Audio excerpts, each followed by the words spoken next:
কালকে তো একটা পত্রিকায় নিউজ ছিল যে আপনাদের পদত্যাগ করতে যাচ্ছেন, এরকম আজকে একটা গণমাধ্যমে এটা কতটুকু এটা সত্যি যদি একটু বলতেন।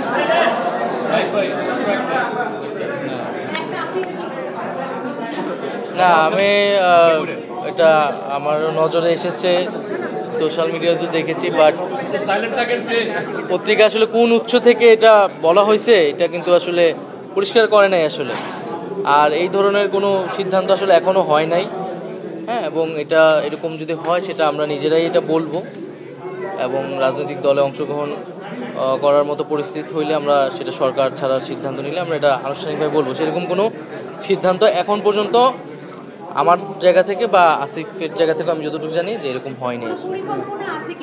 কোনো রাজনৈতিক দল গঠনের না, এখনও আমরা এটা ভাবি না। আমরা তো সরকারের কার্যক্রমই করতেছি।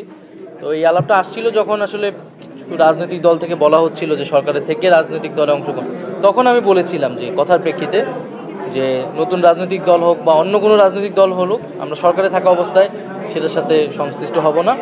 এখন পর্যন্ত আমাদের এরকম কোনো সিদ্ধান্ত বা পরিকল্পনা আসলে হয় না। তাহলে উপদেষ্টা মহোদয়, যে বিষয়টা জানার ছিল, যে নিউজটা আপনি বস্তুনিষ্ঠ সংবাদের কথা বলেছেন, গণমাধ্যমের স্বাধীনতার কথা বলেছেন একটু আগে, তো বস্তুনিষ্ঠ সংবাদ এবং সবকিছু মিলিয়ে আজকে যে পত্রিকায় যে নিউজটা আসছে, তাহলে কি এটা ভুল তথ্য ছিল কিনা একদম?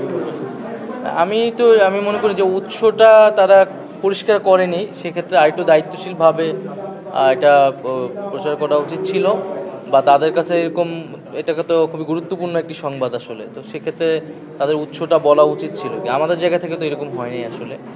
এখন সেক্ষেত্রে আমরা আরও বলবো যে এই ধরনের সংবাদ প্রচারের ক্ষেত্রে অবশ্যই আরেকটু দায়িত্বশীল ভূমিকা পালন করলে আমাদের সবার জন্য ভালো হয়। উপদেষ্টা আপনি বিবিসিকে একটা ইন্টারভিউ দিয়েছেন